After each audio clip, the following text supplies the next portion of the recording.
너무 쉽고 시장이 열릴 것만 같았는데 네. 실제로 소비자는 가치를 못 느꼈던 거예요. 근데 되게 저는 이게 되게 단순한 진리인 것 같아요.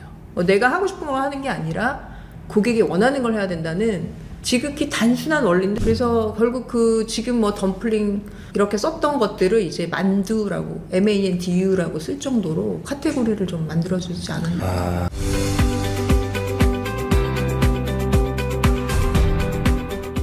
K푸드가 전 세계적으로 엄청 인기잖아요. 그래서 식품주의 주가들도 엄청 오르고 있는데, 과연 이 K푸드가 결과적으로 딱 성공을 하게 된 건지, 아니면은 어떤 좀 과정이 있었는지, 그 비하인드 스토리를 CJ 일기 임원 출신의 우리 이지은 저자님과 함께 자세한 이야기 나눠보겠습니다. 안녕하세요. 안녕하세요. 반갑습니다. 예. 네, 소개 부탁드립니다. 안녕하세요. 저는 CJ제일제당에서 28년간 근무하고 마케팅 임원을 했고요.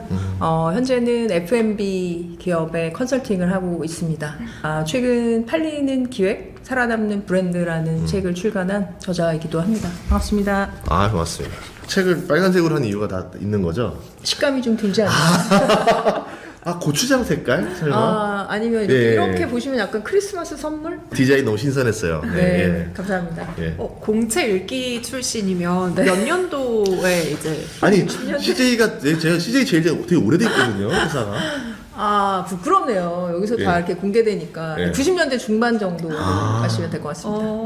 그러면 그 당시에는 그 푸드에 대한 인식 이런 것들이 어땠는지 궁금합니다. 너무 옛날 얘기하는 것 같긴 한데요. 그 우리가 알고 있는 뭐 3분 카레나 육가공이 80년대고요. 90년대는 조금 가공식품들이 서서히 나오던, 그리고 전자레인지 보급이 조금 늘어나던 시기로 보시면 될 것 같고요. 90년대는 마트들이 생겼어요. 뭐 이마트나 코스트코 같은 것, 그런 것들이 생기면서 대량 구매를 좀 할 수 있었던 것 같고, 제가 또 기억나는 거는 그땐 TV 광고 되게 중요했던 것 같아요. TV에 나오면 야, 그거 히트 상품이다. 사러 가자. 뭐 이런. 재밌죠? 지금도 90년대 하면은 후크송들이 들리는데. 네네네. 껌노래. CM송 그거랑 짜파게티. 새우깡 막 이런 거. 네, 짜파게티 새우깡부터 네, 시작해서 네. 수많은 노래들로 이렇게 후킹을 잡았던 것 같아요. 맞아요. 네. 그 CF 메시지가 되게 중요했습니다. 네. 근데 지금은 TV 광고 별로 못 보는 없는 것 지금은 같아요. 오히려 뭐 디지털이나 SNS로 많이 가고 있지 않나요? 그리고 직접적으로 커뮤니케이션 할 수 있는 시대인 것 같아요. 굳이 TV를 보지 않아도 뭐 SNS에서 충분히 얘기할 수 있는 시대? 것 같습니다. 근데 저는 너무 대단하신 것 같아요. 그러니까 일기 공채 평사원에서 네. 이제 임원까지 네. 다 하신 거잖아요. 네네. 어떤 과정이 있었는지 알려주세요. 그러면 뭔가 개발하신 거예요. 네. 뭐가 있어. 뭔가 한것 네, 같아요? 뭔가 했어요. 뭔가 하지 않으면 그게 갈 수 없습니다. 예. 살아남을 수가 없나요? 그럼 뭔가 살아남는 브랜드죠. 저는 좀 약간 성취 동기가 높았던 것 같고요. 그리고 좀 지금도 그런데 되게 뭔가 성장에 대한 목마름 이런 것들이 좀 많이 있는 사람이었고, 처음에는 입사했을 때는 이제 좀 주어진 일을 많이 하니까 좀 재미가 없었던 것 같아요. 하라는 것도 너무 많았고, 근데 이제 과장이 되고 팀장이 되면서부터는 조금 주도권을 가지니까 좀 재미가 있더라고요. 이거 해볼까? 저거 해볼까? 기획자니까 이런 생각을 좀 했고, 부장 정도 되니까 이거 내가 왜 하지? 의미가 되게 중요했어요. 일을 하는 의미가 뭘까? 근데 이제 그게 재밌는 건, 제가 신입사원 때 제 옆에 계시던 대리님이 한 분 계셨는데, 그분이 저한테 너는 대한민국의 식탁을 바꾸는 일을 하는 거야. 이런 말씀을 해주셨어요. 소름. 근데 그게 제가 이 30년간 F&B 기획을 하는데 굉장히 자양분이 됐던 얘기죠. 되게 의미 있는 일을 하는구나. 그래서 지금도 그 말을 좀 잊지 않고 있습니다. 그러면 좀 그동안 개발했던 네. 것들이 좀 어떤 것들이 좀 있었나요? 뭐 제일제당에서 아는 브랜드들은 다. 오래 다녔으니까요. 네. 뭐 우리 한번 좀 백설. 기억을 좀 해볼 겸. 백설 브랜드들 리뉴얼 프로젝트를 좀 했었고요. 그리고 처음에는 커피 슈가, 백설 설탕 이런 것도 했었고, 행복한 콩이라는 두부도 제가 과장 때 했었고요. 그리고 이후에는 뭐 소스나 드레싱도 면, 냉장면, 우동, 가스 우동 이런 것들 좀 했고, 이후에는 비비고 브랜드 그룹장 하면서 임원이 됐었습니다. 우와. 그래서 육개장, 비비고 육개장? 잘 나가죠. 그게 이제 굉장히 제가 좀 성장하는 데 많은 영향을 미쳤던 제품이고요. 비비고 죽 이런 상품들. 비비고 죽. 네, 너무 맛있죠. 맛있었죠? 너무 네, 맛있죠. 그런 상품들을 많이 했었습니다. 이런 제품들이 그러니까 딱 나오는 건 아니잖아요. 아, 그렇죠. 이 기획자의 입장에서 이런 제품들을 만들어서 출시하기까지는 어떤 과정이 있고 기간은 또 어느 정도 걸리나요? 제품마다 차이가 많이 있는데요. 네. 6개월에서 8개월, 길게는 뭐 1, 2년 걸리는 상품들도 많이 있고요. 또 가장 중요한 거는 컨셉을 잡는 거라고 생각을 해요. 그러니까 제가 이제 직원들한테 많이 하는 말인데 하늘 아래 새로운 건 없다. 근데 어떻게 새롭게 보는 관점은 있다. 그래서 되게 어렵잖아요. 제품들이 너무 많은 상황에서 그 소비자의 결핍이 뭔지를 계속 고민하고 생각하고 이런 것들이 좀 중요했던 것 같습니다. 그러면 그 개발 과정이 좀 어떻게 되는 건지 뭐 하나 좀 스토리 좀 들어볼 수 있을까요? 제가 소비자의 그 욕구를 읽는 사례를 하나 말씀드릴 수는 있을 것 같은데요. 예전에 이게 전자레인지로 1분 만에 조리되는 생선구이가 있었어요. 그래서 되게 냄새도 안 나고 되게 좋은 상품인데 매출이 굉장히 좋았어요. 그러다가 어느 순간 매출이 좀 멈추더라고요. 그래서 왜 그렇지? 하니까 이제 데이터를 좀 굉장히 분석해 보니까 상식적으로 어떻게 보면 뭐 40, 50대 남자분이 아닌가? 라고 생각했지만 데이터를 파보니까 초등학생 엄마였어요. 근데 그 이유는 아이들에게 생선 주고 싶었던 거죠. 근데 왜 멈췄지? 매출이? 그래서 또 계속 고민해보니까 아이들이 먹는데 생선에 가시가 있는 거예요. 그렇다면 가시가 없는 걸 만들자. 그래서 500원이 더 비싸졌는데 사시겠어요? 전 사요. 사야죠, 사죠. 그쵸. 이런 소비자 니즈를 읽고 네. 500원이 조금 더 비싸졌는 순살 생선구이를 냈습니다. 기가 막히죠. 그러니까 매출이 한 단계 조금 더 점프하더라고요. 그러니까 예를 들면 소비자 데이터 속에서 힌트를 찾고 그 안에서 결핍을 찾은 거죠.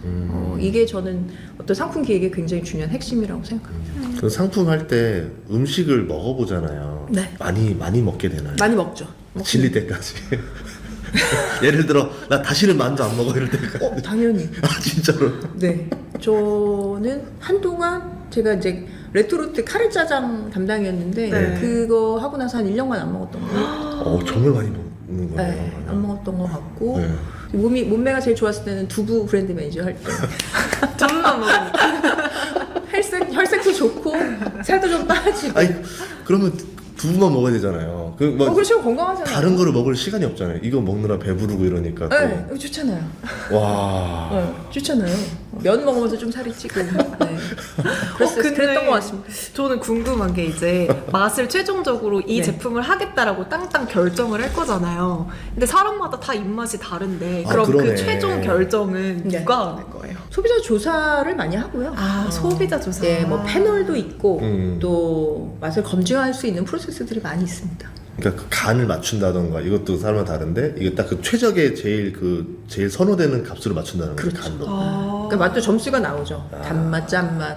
뭐 5점 만점에 몇 점이냐. 점수도 매기고 뭐 이런 식의. 근데 맛도 좀 트렌드에 따라 좀 바뀌기도 하고요. 저희가 예상하는 타겟에 맞춰서 좀 하는 것 같아요. 예전에는 이렇게 뭐 만든 제품들이 네. 그래도 식당 음식이랑 차이가 많이 난다. 집에서 하는 요리랑 다른다 했었는데 네. 어느 날 보니까 수준이 많이 올라와서 예. 이게 식당에서 사 먹는 거랑 직접 하는 거랑 이렇게 사서 먹는 거랑 네. 이제 거의 블라인드 테스트랑 구분 안 될 정도 된 것 맞아, 같거든요.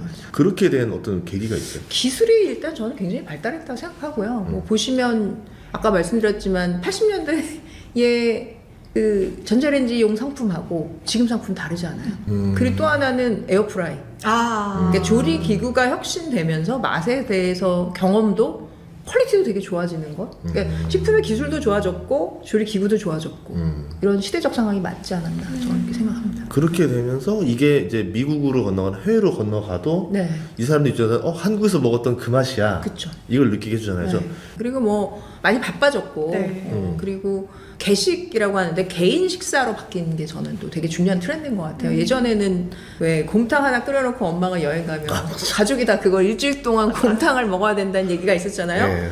지금은 뭐 엄마는 김치찌개, 아빠는 된장찌개, 나는 미역국 이런 시대잖아요. 그러니까 시대와 소비자의 라이프 스타일이 바뀌었기 때문에 이제 과거의 방식은 좀 통하지 않을 수 있다. 이런 부분이 있는 거죠. 식탁의 문화도 진짜 바뀌는구나. 이게 네. 신기한 것 진짜 같아요. 그렇게 된 것 같아요. 그러니까 예를 들어 오늘 메인 메뉴 보고서 나 이거 딴 거 먹고 싶어 이러면서 이제 뜯는 거죠. 이제 하나. 맞아. 그 예전에 일어나면 이렇게 탁탁탁탁 뭐 이렇게 도마 소리 같은 게 어릴 때 들리지 않았어요? 맞아요. 지금 뭐 들려요? 그 전자레인지 소리.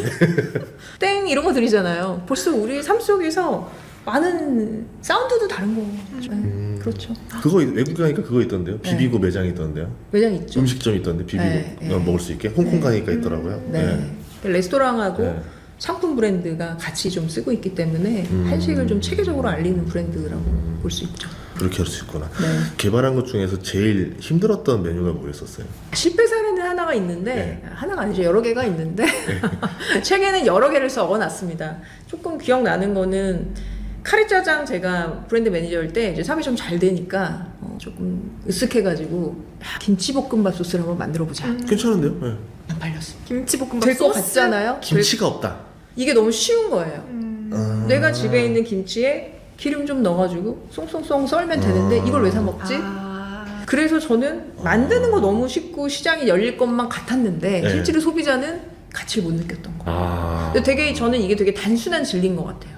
내가 하고 싶은 걸 하는 게 아니라 고객이 원하는 걸 해야 된다는 지극히 단순한 원리인데 저는 거기서 되게 큰 어떤 통찰을 얻었어요. 내가 하고 싶은 거 하면 안 되는구나. 네. 근데 오히려 반대로 그 컵밥은 진짜 잘 팔렸잖아요. 그죠? 그건 또 다른 이유가 있어요. 편하잖아요.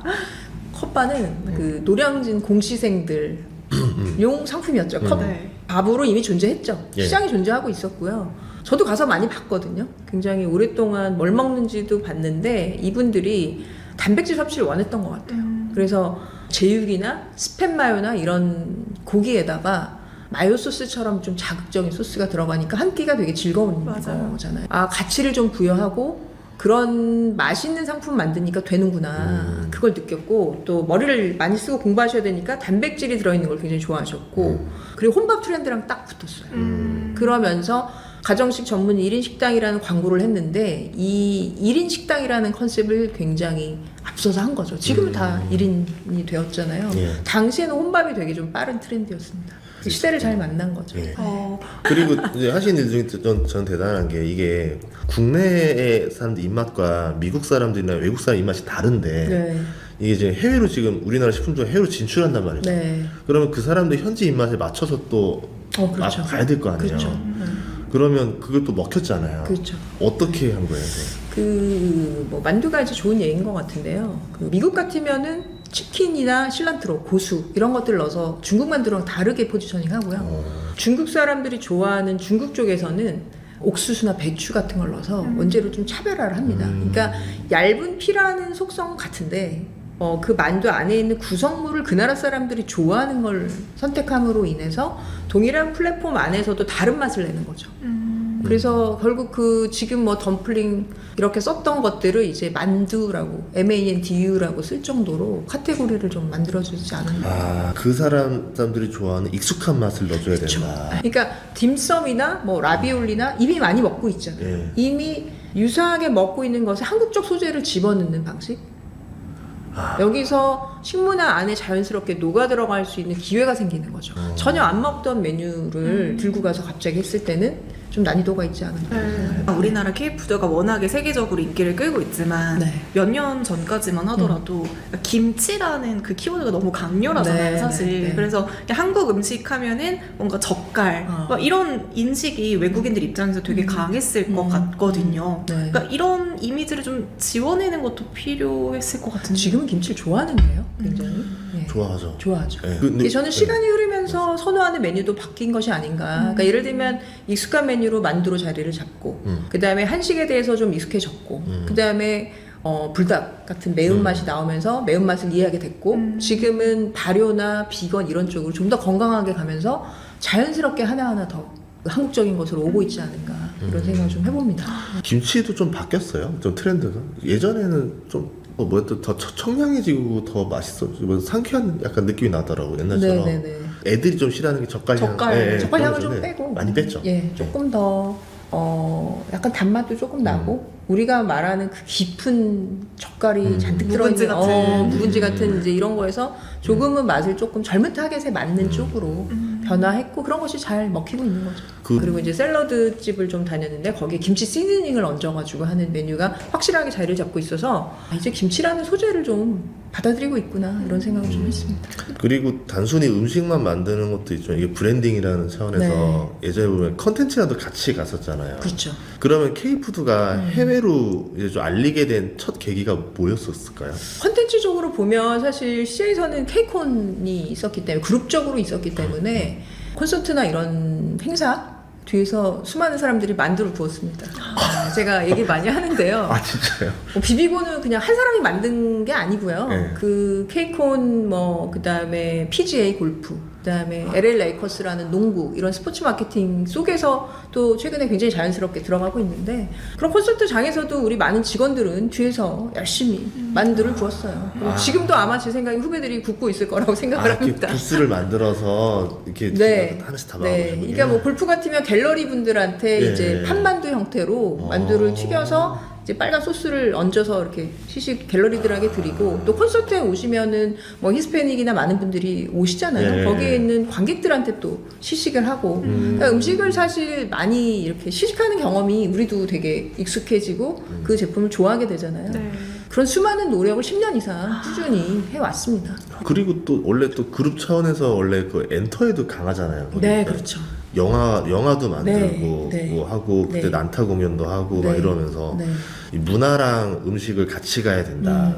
이게 이제 그러니까 한국 음식도 먹고 싶은 이유 중에 하나가 네. 드라마를 보거나 네. 뭔가 영화를 보면서 나 저 음식 먹어보고 싶은데 그런 게 있던 것처럼 오징어 게임도 그러면 좀 K푸드 알리는데 효과가 컸었나요? 저는 뭐 오징어 게임이나 뭐 짜파구리, 기생충이나 기생충. 뭐 지금 캐대언이나 다 영향을 굉장히 많이 주고 있다 생각하고요. 오징어 게임에 뽑기 열심히 할 때 설탕 매출이 조금 올랐고요. 아 진짜요? 그 정도 영향이 가죠. 제가 그리고 저 생각 못했다. 설탕 올랐고요. 네. 그리고 짜파구리도 굉장히 그 당시 좀 잘 팔렸잖아요. 네. 그리고 최근에는 그 오징어 게임, 오징어 만두도 출시를 했더라고요. 그래서 그 패키지에 이렇게 집어넣으면서 제품을 연결하는. 그러니까 우리가 어떤 음식을 맥락 있게 먹고 서사가 있을 때 좀 더 감동하잖아요. 그러니까 맛은 되게 좋은데 어떤 드라마에서 어떤 영화에서 이 장면에서 먹었어 이걸 알면 우린 기억하는 것 같아요. 그래서 그게 패키지 전략이나 컨텐츠로 잘 붙어서 결국 지금 되게 잘 되고 있는 게 아닌가 이런 생각을 합니다.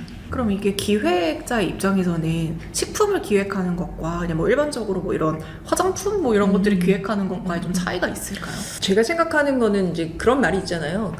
당신이 무엇을 먹는가가 당신을 설명한다. 제가 좀 이 일을 하면서 굉장히 많이 생각하는 부분인데 먹는 거에선 굉장히 진심이 있어야 된다고 생각을 해요. 제 몸에 영향을 미치는 것이기 때문에 식품을 하는 사람들은 조금 더 진실하고 거짓 없이 해야 된다는 게 저의 철학이고요. 네. 또 제가 만들 때도 이게 가족들한테 줬을 때 문제가 없을까 이런 생각들을 좀 일단 많이 하게 되고 그래서 더디지만 굉장히 오래 걸리는 게임이다. 그리고 이제 어느 정도 자리가 올라왔기 때문에 이제는 좀 계속 K푸드의 문화가 지속되지 않을까 이렇게 생각합니다. 그러면 보통 이런 푸드 관련한 기업들은 신생 기업들이 들어오기 좀 어려운 구조인가요? 어렵지 않을까요? 이게 난이도가 있죠. 왜냐면 선점 효과가 음식 쪽은 더 강한 것 같아요. 익숙해지는 어떻게 보면 좀 길들여지는 맛이 있는 것 같아요. 네. 하지만 저는 식품 스타트업이 좀 포기하지 않았으면 좋겠다. 이 업계 선배로서 그 말을 좀 꼭 드리고 싶고요. 최근에 뭐 K-뷰티나 K-화장품들이 글로벌의 성공 사례를 굉장히 많이 만들고 있는데 식품업계에서도 그런 젊은 CEO들이 나왔으면 좋겠어요. 그게 다소 어렵고 문화라는 게 하루아침에 만들어지지 않지만 분명히 저는 길이 있지 않을까 그런 생각을 해보고 뭐 냉동김밥도 처음에는 중소업체에서 시작이 됐었고 근데 그게 미국에서 굉장히 좋은 반응을 일으켰잖아요. 그래서 좀 그런 노력을 좀 해보면 좋겠다 생각합니다. 그러면 좀 식품 스타트업을 하는 사람들한테는 식품도 종류가 여러 개가 있잖아요. 네. 어느 분야가 그나마 좀 가능성이 높다 보세요? 글로벌 관점에서요. 예. 지금 글로벌 시장 규모로는 냉동 HMR 뭐 예를 들면 만두나 냉동 김밥 또 뭐 라면 이런 쪽이 시장이 큰 것 같고요. 규모 면에선 그런 것들이 크고 성장으로는 뭐 스낵이나든가 아니면 뭐 케이스 소스 네. 그리고 김치 이런 것들은 좀 저는 미래에 굉장히 커질 거로 보는 카테고리거든요.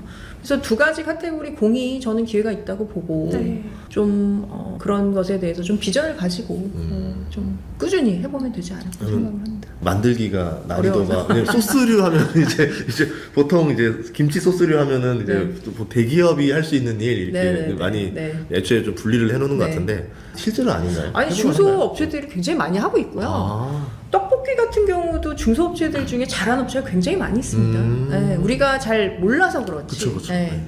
그리고 냉동김밥도 제가 알기로 처음에는 그 냉동 그 김밥이 김끼리 들러붙을까봐 이렇게 미세하게 홈에 이렇게 올록볼록하게 만들고 이런 것들을 굉장히 장인정신을 가지고 도전했던 거거든요. 그러니까 좀 디테일하게 고민하고 그 업에 좀 전문성을 갖고 계시면 저는 그런 회사들이 굉장히 많이 나왔으면 좋겠습니다. 네. 음식에 진심이어야 한다. 네네. 그러면 이제 미국 같은 데 진출하려면 코스트코나 아니면 뭐 아마존 이런 데 입점하면 그래도 입소문이 네. 금방 타잖아요. 네. 여기 입점하는 건 어려운가요? 굉장히 어렵고요. 네. 그 현지에서 굉장히 많은 고생을 했다고 저는 들었고 네.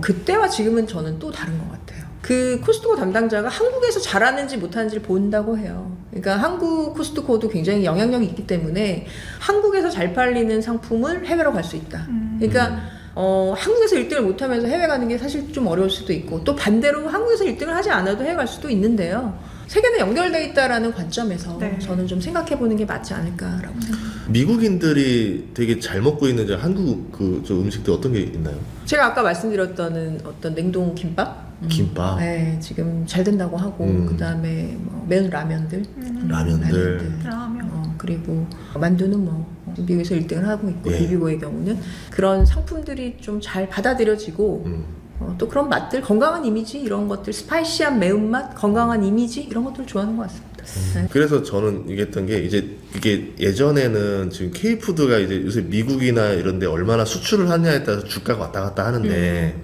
그 전에 보면은 10년 전에도 우리나라 식품주 주가 10배씩 올랐던 적이 있었어요. 아, 네. 그때가 이제 뭐였냐면 이제 드디어 K푸드 진출한다. 근데 막상 이제 그때 이제 시작과 다르게 네. 10년 정도 우리가 좀 고생을 되게 많이 하고 나서 네. 이제야 조금 이제 빛을 발하는 시간이 되는 거예요. 그러니까 그게 바람과 실제로 그 터지는 타이밍이 10년이 걸렸었는데 네. 그 사이에 어떤 좀 격변의 무엇들이 있었다 좀 보시는지 궁금하거든요. 10년 전에도 굉장히 신착오를 많이 했고요. 회사 입장에서는. 지금 뭐 보면 뭐 한두 명이 만든 것처럼 보이지만 굉장히 많은 분들의 노고가 있었거든요. 제가 농담처럼 케이콘 콘서트 할 때 뒤에서 만두 구웠습니다. 이런 얘기를 뭐 강의 자리에서도 많이 하는데요. 10년이 넘었습니다. 비비고도 10년이 넘었고요. 그 개척자 정신으로 많은 시도를 했고 만두 이전에도 많은 상품들이 있었어요. 밥도 있었고 조미료도 있었고 여러 가지 제품을 좀 태핑을 해봤었고 그랬지만 그런 메뉴가 시대적 상황과 잘 맞고 또 소비자들에게 받아들여지고 그 다음에 아까 얘기했던 문화적 컨텐츠와 잘 붙으면서 10년이라는 세월이 걸린 거죠. 네. 앞으로도 계속 그런 노력을 해야 된다고 생각합니다. 계속 또 투자를 하고 있더라고요. 그렇죠. 저번에도 보니까 이제 모 기업 같은 경우는 그 피자 회사를 인수하는 네, 것 때문에 네. 냉동 밸류 체인을 이렇게 했는데 그거를 더 강화한다고 계속 투자를 하더라고요. 네. 그래서 미국에서 왜 냉동 밸류 체인을 계속 또 물류를 강화하지? 네. 이제 그것들이 거의 끝났다고 들은 것 같은데 네. 그러면 한국에 있는 이제 냉동 식품들이 미국으로 이제 즉시해서 그렇죠. 이게 되는 문화가 된 거잖아요. 네네네. 유통망을 갖고 있는 현지 네. 업체를 M&A를 한다든가 네. 우리가 갖고 있는 냉동의 좋은 기술을 현지에서 공장을 만들어서 세팅을 한다든가 예를 들면 만두의 경우도 미국 공장들이 있거든요. 거기에서 현지 생산해서 현지의 원료로 현지 고객들을 찾아가니까 경쟁력 훨씬 더 갖게 되는 거죠. 네. 그러니까 이게 단순히 음식도 있지만 인프라를 같이 맞습니다. 만들어가면서 네. 가야 되는 굉장히 거구나. 중요하죠. 네. 문화도 있어야 되고 기술도 있어야 되고 네. 물류 다 이게 때가 맞아야지만 네. 가는 거구나. 네. 그럼 지금 업계 30년 계셨으니까 네. 봤을 때 식품주가 이제 드디어 좀 글로벌 이제 스타트를 끊었다라 보시나요? 이제 본격적인 상승세가 올 거다. 저는 식품 쪽의 투자는 네. 꾸준히 미래가 있지 않을까 생각하고요. 문화적으로 여러 매력적인 요소를 한국이 갖고 있는 것 같아요. 음식의 맛도 굉장히 색다르고 예를 들면 동남아 음식이 맛있지만 우리가 거기에 딱 맞는 컨텐츠로 잘 붙이는 이런 능력은 또 다른 능력으로 보여지거든요. 그러니까 우리나라의 분들이 되게 창의적이고 크리에이티브한 K컬처를 만들어내고 뭐 K팝 이런 것들에서 엣지가 있고 그리고 좋은 상품이 있기 때문에 시너지가 나는 거로 보거든요. 그래서 장기적으로 굉장히 매력적인 국가가 될 것이고 또 국력도 성장할 거기 때문에 품에 대해서 인류가 망하지 않는 한 우린 무엇을 먹잖아요. 그렇죠. 네, 그래서 그런 면에서 저는 안정적일 것이다라고 보고 있습니다. 주식 투자자들 중에서 식품주를 이제 뭐 공격 어떻게 표현하냐면 수비수를 표현합니다. 왜냐하면 네. 돈을 잘 벌어도 새끼 먹고 네. 못 벌어도 세끼 먹고 네. 결국 이제 매출이 그래도 꾸준하기 때문에 네. 입맛도 잘 안 바뀌고 그래서 워렌 버핏이 되게 좋아하는 게 식품주 중에 식품주였었거든요. 예. 코카콜라. 네, 코카콜라부터 네. 이제 하인즈 크래프트까지 네, 해가지고 크래프트까지. 예. 그래서 그런 거 봤을 때는 여러분들이 이제 좀 식품주를 봐야 되는데 이게 수비수가 갑자기 공격 능력이 생겼어요.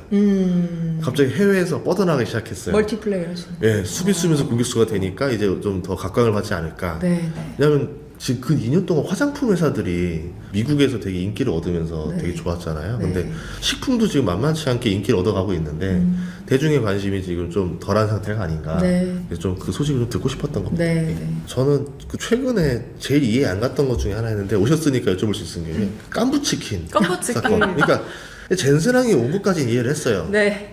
근데 왜 굳이 깐부치킨에서 해야 되냐라는 거죠. 그쵸. 근데 이제 제가 책 속에 그런 얘기를 썼는데요. 어떤 브랜딩이 되려면 기억나는 한 장면이 있다. 이런 얘기를 이제 책 속에서 스토리텔링 쪽에서 썼는데 깐부라는 단어가 뭐 친구, 동반자 네. 이런 단어잖아요. 네. 그러니까 단어적으로 우린 친구. 그다음에 메뉴적으로는 양념치킨, 치킨은 지금 글로벌로 굉장히 핫한 메뉴잖아요. 네. 그럼 메뉴와 그다음에 아까 깐부라는 단어 그리고 굉장히 세계적인 세명 이것들이 결합됐을 때 주는 한 장면이 되는 것 같아요. 세 가지 요소가 결합된 한 장면 속에서 K푸드 그다음에 한국의 미래 이런 것들이 좀 보여지는 인상적인 포인트는 분명했다. 저는 이렇게 말씀드리고 싶습니다. 그 수많은 음식들이 있었을 거 아니에요. 그래서 저는 왜 치킨이냐? 저는 BBQ 그러니까 삼겹살을 꺼 먹으면서 소주 한 잔 기울이면서 했으면 더 그림이 좋지 않았을까 했는데 근데 지금 글로벌 아이템으로 예. 치킨이 굉장히 글로벌 상품입니다.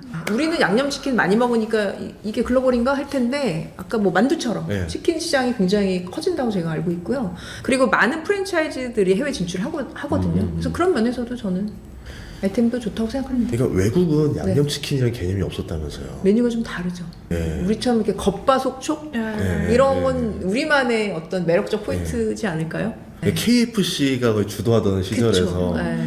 그 이상의 메뉴 없었던 건데 네, 네, 우리나라 그 뭐지 옛날 양념치킨 보더니 네, 친구들이 눈이 땡그레지면서 그 이게 빨간 뭐냐고. 매콤달콤한 그 맛 예. 잊을 수가 없잖아요. 우리 치킨 종류가 100가지 넘잖아요. 네, 우리나라 그런 나라입니다.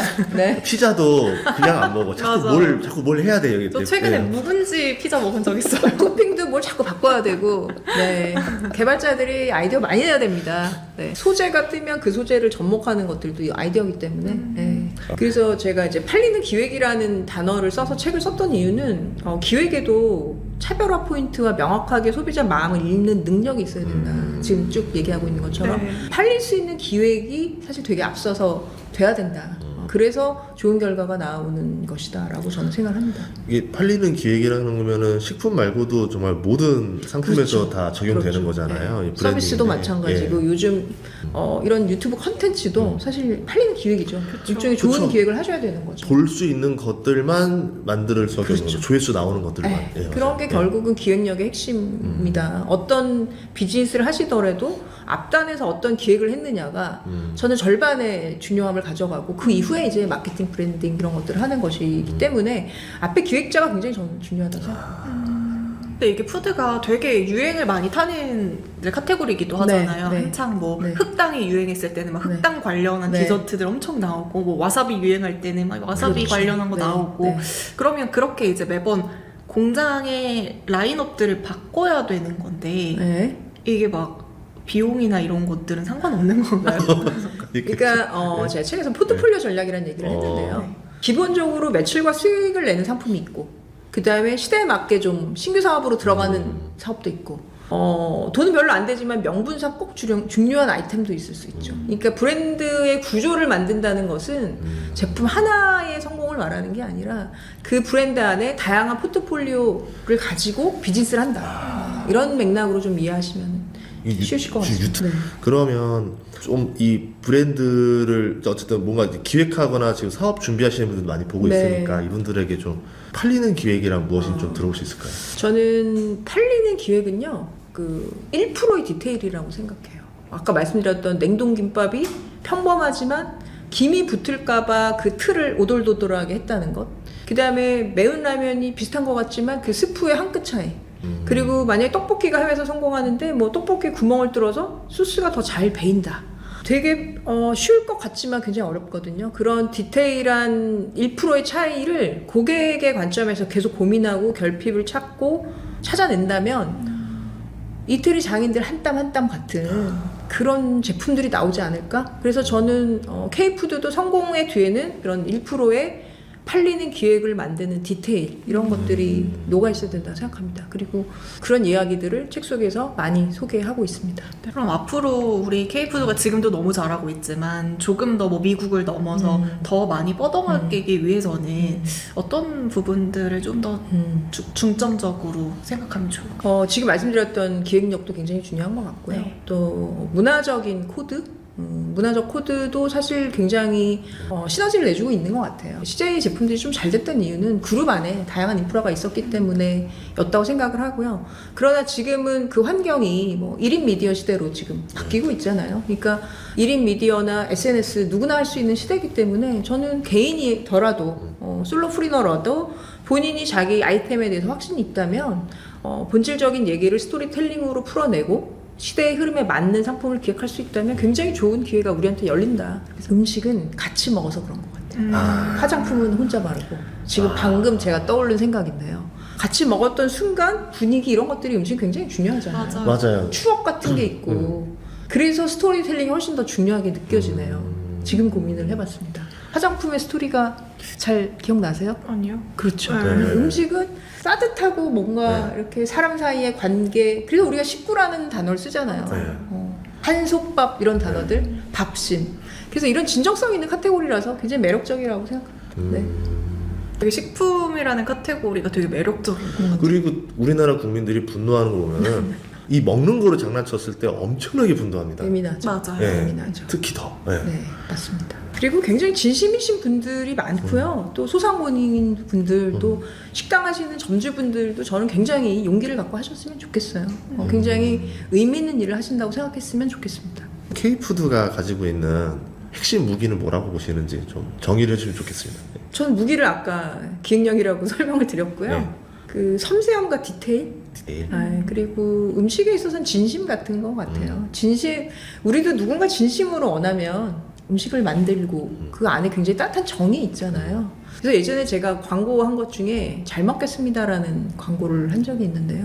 누구나 쓸 수 있는 말이지만 가장 대중적이면서 또 음식을 만든 사람들은 기본적으로 되게 따뜻한 정서가 있다라고 생각하기 때문에 그런 진심을 다하면서 그러나 기획은 날카롭게 소비자의 결핍을 찾는 디테일 이런 것들을 놓치지 않으면 K푸드는 지속적으로 잘 되지 않을까. 우리나라에도 어째 또 주식 투자를 하다 보니까 또 이렇게 K푸드도 전문가분까지 네네네. 만나서 이야기를 듣는데 내년에 좀 많이 기대가 되더라고요. 네.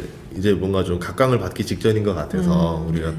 또 이렇게 K푸드 성공하려면 기획력이 중요하다. 그러면은 이제 각 여러분이 생각하고 있는 기업들이 얼마나 기획력을 열심히 투하하고 그걸 발휘하고 있는지를 잘 지켜보면서 투자로 이어가시면 좋을 것 같습니다. 책 한번 좀 홍보해 드릴게요. 이게 팔리는 기획, 살아남는 브랜드 이렇게 해서 나와 있는데요. 이주연 대표님 책이니까 여러분들 많이 구매해 주시면 감사하겠습니다. 오늘 출연해 주셔서 고맙습니다. 네, 감사합니다. 예.